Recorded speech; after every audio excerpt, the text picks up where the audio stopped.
Ultimate's away, last ban here, though, for Aurora Gaming after they honed in on some of the roam options here. The glue, we'll see if they take one more out. Over on the flip side, a whole lot of jungle bans. The problem is you try to ban out TNZ. Yeah, he's got a deep hero pool, man. You know, TNZ is one of the first players to go ahead and bring out some of those more unique picks in the jungle. Like I mentioned back before when he surprised a lot of people with the Harley coming through. I think that was back in M7. You know, he's one of the players, too, that likes to even play the Leo mode before it was all meta at one point. So TNZ's hero pool is something that he can really lean on. I'm not sure if this is going to change much or what they swerve with, especially now that they see the Melissa come through. So Harley might be the safest choice, I'd say, for TNZ. I agree. Yeah, Harley just makes total sense here, but you pick up the Brody to go with it. I think that makes it so that the Melissa will not have a free game. Seen a lot of teams really choose to go for the Brody when it comes to dealing with the Melissa. So yep, that's the Harley. Probably a Brody or a Clint. That could also be an option. It's not banned just yet. And that means that Aurora Gaming will have every single thing I need. Or they will settle for the Melissa this time, for the Claude this time up against the Melissa. And I'm scared about that because there is that Uranus that's available for GK Esports. That means that if you pick up something like it's not available, maybe a Badang could be good here for GK Esports. Or a Minotaur, actually. Yeah. But they will give the Minoan Fury, but yeah, I think it's worth it because you now have a direct answer to the Claude. There is also that Carmilla factor that we've seen some teams pick up. So I'm thinking Carmilla or Badang actually as the choices for GK Esports. Tough choice here for the last pick. Let's see what they go with. Oh, they go with the Cho. Not what I was expecting. Man, this could be one of the cases where I'm thinking like, okay, pick off potential.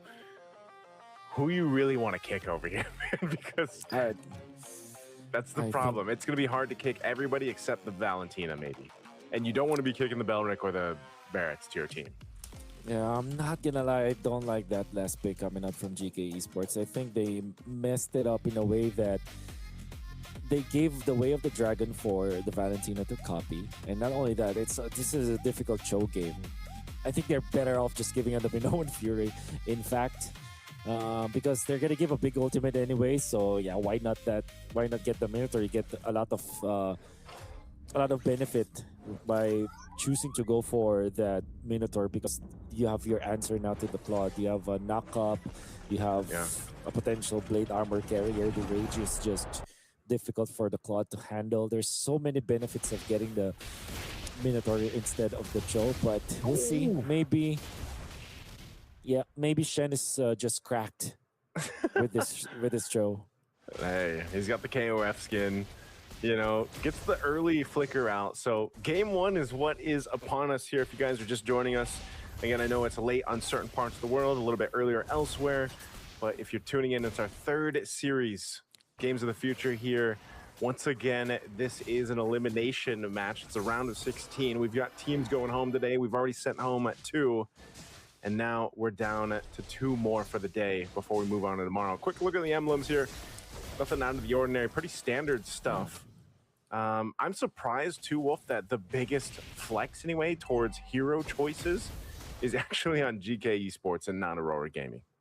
Oh, yeah. Well, I guess they felt like they really have to make this call for them. And I think that it's just worth it to watch out for what they can show us, right? And I'm sure that there is a lot of scientific method that happened why they chose to go for the Valir then eventually the Cho. But as it stands, I really don't like it. Well, if you're playing Magic Chess, Cho and Valir, that's a is that a combo? That's a combo they can work with. Maybe they're going to play that round. Yeah, there's a synergy out there. Hey, you never know if that's going to work or not. But right now, it's pretty slow. You know, slow start. They did burn, like I said, the battle spell out early on, but they're playing for this first turtle here. So they'll make their way for it. Again, this is broken walls on this version of the map. So you're going to have that little extra opening space, but they try to make a play up top, and they do get the first blood going in the hands of Siggy Boom. That was the deadly magic used from TNZ up top to get an advantage, but this will be a trade. So good trade for GK Esports to go ahead and make sure that Zeno got the turtle. Yeah, definitely. Aurora are going to be very happy about that. And the reason why that is because their rotation actually allowed them to get a kill for their gold laner. And Sigiboom, honestly, one of the best gold laners in the MSC. I feel like there is a certain point even that he is literally the best gold laner. Of course, it would have been nice if they finished off as the champions of the tournament, but hey, Sigiboom is really scary. Rosa going to burn the flicker again. They're just going to force a fight, and that's a kill. Pagu is going to go melting down. A kill picked up for Quanok, so that's a good trade. Again, this was a fight started up. I was wondering, you know, who would you be able to go in and get the kick to? Daytona's welcome going to be used, but I don't know if this is what a fight for Lunar. He's a big target for these fireballs too. Quanok really good at responding on this Villier. Yeah. You know what? When you were watching GK Esports, me and Redmar, we are converted to Quanok fans actually, especially when he plays the Aurora. Then again, they chose to go for the Valier this time, and so far we are impressed about his performance. Maybe later you can see how clutch he is. Oh, see. Top lane, they want to go for the Melissa once again, and oh my, GK Esports has to fix this problem. They have to focus on making sure that Yaga will have a good game, because as it stands, a 0-2 Melissa, that's really bad news. Bad news. There's the stolen kick on Chen. Chen goes in for his own kick, but it's going to be a killing spree for Siggy Boom. Rosa does go down.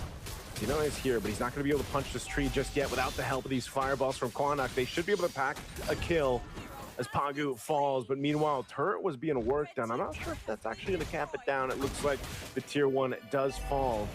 So at the cost of Pagu's life, Sigiboom builds up to 3 kills on the Claude. This is actually okay for GK Esports. This time they are able to get a kill for Yaga, and they are equalizing a little bit, but there's still a massive lead for, a significant lead for Aurora, and now the turtle fight commences. Fighting for this turtle here. Gonna be able to secure it. Second one in the game. Under half health, Lunar looking for his own opening. He's gonna get shredded down. A little bit of shield there to help before the tone is welcome. But there's the blazing do it. But they're too tanky to survive or to get a kill actually in there. Flicker forward, under the turret they go. They're looking for a kill on Pagu once again. He's burning, but he will survive this time. He's able to go back to base. Rosa is holding on to this Way of the Dragon. No kill. Converted. Shen up top. Sigiboom gonna go ahead and spot that out. He's gonna be fine. But Aizen and Quanok are here too. They want that tier 1 up top, and they're gonna fight for it, claw for it, and they will be able to go ahead and take it down. You know, flicker for a flicker after the turtle, but obviously Aurora with better end of the deal as they have secured the turtle. Up top though, GK Esports are allowing Yaga to catch up. Comes to the goal when it comes to farming, able to push a turret up top. That's a lot of time that they are now giving towards the direction of this Melissa. Still, Aurora, they have lost their lead earlier. Right now, you can see that Aizen is feeling a little bit more confident as the Uranus. If you're looking at the members of Aurora Gaming, they don't have an actual way to pierce through this Uranus. Think about it. This Uranus will be a problem later on for Aurora. Did I see that right? Did Zeno just pick up a Sky Piercer? From the Jungle Paquito. Looks like that's the case. Aizen can shred it down here. Rapid Drawing going to be used, but he should be able to get away with that Consecrate. Zeno there gets Pagu. He does have that Sky Piercer, but now he could be in trouble here. Caught between enemy lines and now in trouble. Mega kill for Sigiboom. Add another one to the list.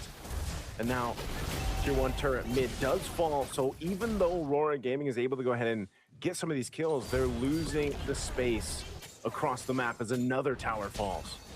Oh, okay. So actually, all things considered, that's good for Zeno because he's able to help his teammate.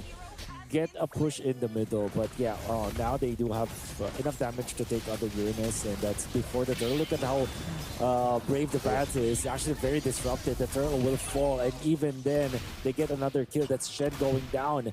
GK Esports are getting outmaneuvered by Aurora Gaming. This is probably one of the best Claude games we have seen throughout Games of the Future so far. 5-0. I agree. You know, 7:20 into this game. I think he should be really close to his golden staff. I know he's already got 2 items locked in. Yep, he's working closely to it. Corrosive Scythe DHS already there. And again, even bought a little bit of...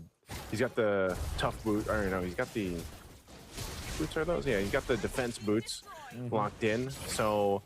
You know, he needed that little bit of extra defense just to deal with it lane-wise, but so far, Sigiboom has been having a hell of a game on this Claude, and that's going to be a problem. Like, if GK can kind of slow him down and shut him down, then that'd be great to get themselves back into this game. They're not really behind or anything like that. It's just they don't have a way to deal with the Claude just yet. In these team fights that are breaking out, it's more so of the way the fights are happening.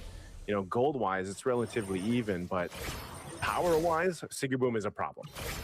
Yeah.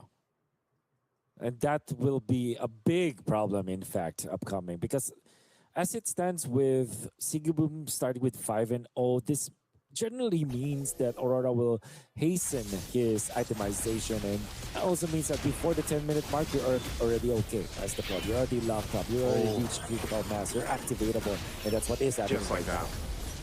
That's exactly what we're talking about here. Following that deadly magic, he's going to go back. Go away. Already dropped down. They're going to fight into this, though, into the mid lane, able to pick out Shen, and now Aizen could be next. Look at the stacks coming through. TNZ will clean up that one. 3 fall for GK Esports. And this is exactly what we were talking about, Wolf, and this is why I was saying, man, Sigiboom is a problem under the turret. Goes in with the deadly magic, and that might not be enough to kill him, but they will push him off the tier 1 turret. Xeno just going to have to watch it fall, but at least Yaga and the rest of the team are back up. Can they defend? Can they actually contest this Lord here? I don't know if Aurora Gaming wants to fully send this yet. They keep TNZ up top. Yeah. GK can actually, but it's very risky, I feel like, because Aurora Gaming have set up the minion waves up top. Maybe they can fight if they eventually fix this top lane, but at the same time, who is going there? Like, Xeno is just focused on taking his own camera. And I like what Lunar is doing, making sure that the entry points, the connection points from top to the mid, is covered. The Shen might fall. Shen taken down. Deadly magic. We'll get another one here. As you can see, Trinity locked in a little bit ago, that Golian staff, and now Sigiboom working on the next. Lunar might be in trouble here. Couple stacks there. Sigiboom to help him out with the Blazing Duet. A quarter of the health on the Lord. They want to go ahead and secure this, but they want to stop this too. GK wants to fight into it. Lunar is gone, but Sigiboom will secure the Lord, and now GK has to disengage. They don't want to get caught in this fight. Xeno is waiting patiently, fully stacked up on the champ stance. They'll just deal with this Lord once it spawns and starts pushing towards the base, and GK should be able to go ahead and clear things out relatively well. Again, Wolf, we talked about the strengths of a Melissa, as she just now blocks in that golden staff. So Yaga's in a good position. He should be able to go ahead and help clear some of these waves in this push out. Well, looking at bigger problems here for GK Esports. The damage will be enough, actually. Aizen, the Uranus, is now getting threatened. And how are they gonna activate Baba Yaga? That's my question here. How they're gonna activate Melissa? Especially with TNZ going to the backlines. TNZ going to the backline. He was looking for his own angle. Aizen, he'll back up. I'm surprised no one goes down just yet, but Aizen will. He's gonna follow this. Oh, he's actually able to get enough health back with the regen on this Uranus, so he stays alive. That Lord is still slowly creeping up to that bottom side, and now Sigiboom once again firing off. Blazing Duet gonna be used. He's pushing him off the tier 2. Little stop there. Doesn't have the Blazing Duet now. They are gonna have to lose these tier 2 turrets, top and mid, and deal with the Lord for GK Esports. Oh, deadly magic again. Quanok will heal back up. He'll get to the fountain in time. Very tight spot now for GK Esports. And not equipped for the upcoming onset of Aurora Gaming, especially with Sigiboom having so much farm. Even TNZ is a big threat There's so many threats that they have to address right now from the side of GK Esports. And you're going to be really scared if you're GK Esports because of how strong Aurora Gaming is right now, but they're trying to make a play. See if they can pull it through. And Aizen's been doing this all game. He's going to get locked down by the Wrath of the Dryad, and he is shredded through. So Aizen will not be able to survive that one. Quanok trying to get away with the ultimate, but he's taken down by TNZ.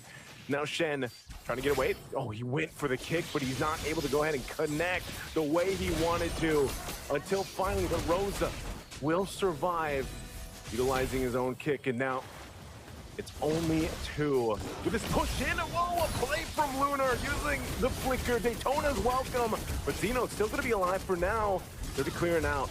Yaga still up. They want this mid turret. They get it. It's a little messy, but GK still in the game. Muddle's being dropped down. Aizen is back up, and they don't have a wave pushing in just yet, but he might go down again. Tienzi with the deadly magics. But Quanok and Yaga should be enough to keep them at bay. I can say the damage output of Aurora Gaming. Lunar, great idea, but eventually getting punished by GK shows you that GK still have their wits about themselves. They're still pretty much alert of any kind of punishment that they can do against Aurora. But then again, Aurora just having so much firepower with just TNZ being a big threat right now for them. And now, going to be working on the Lord. There is no chance for GK to actually contest this. It's going to be a quick blitz coming up from Aurora Gaming. Lord secured. Leaving out the waves here. Let's see if GK can do something kind of cheesy here up to this point. They don't spot anything else on that opposite side of the map. They know the Lords are coming through, and they already got that mid turret down, so they've got to deal with this. Malefic Gun. Last item locked in for Siggy Boom. There's the Daytona's a welcome. Right, shredded through. Aizen is gone again. Now Pagu could be in trouble. Same respectable damage from this Melissa by Yaga. They're going to take down the bottom turret. Lord's going to be worked on. Half health on the Crystal. Could just break out in the fight. The waves aren't managed well just yet. So GK still going to be able to stay in the game by clearing out these waves. Siggy Boom threading the needle here. They have another wave pushing in, but I don't think they want to go for it just yet. Oh, Quanok? He should be able to get to the fountain. Okay, oh, he doesn't. It ticks down fast enough. A good play from TNZ. They're looking for Shen next. They'll find him. Yaga. It's up to him and Zeno. Aizen's back up. It's still an attempt from Aurora Gaming, but this is so risky. They might be waiting for the deadly magics to be used again, but this time it's on Zeno. And he's going to be able to survive, so they hold on to the one base turret. They're losing so much ground now. The jump in, they find another. Barbaras with the Daytona's welcome. The Minnesota, the backline is being taken out by the Blazing Duet as well. And a quick -2 from Aurora Gaming means that they will take this. Nice, clean take coming up from Aurora.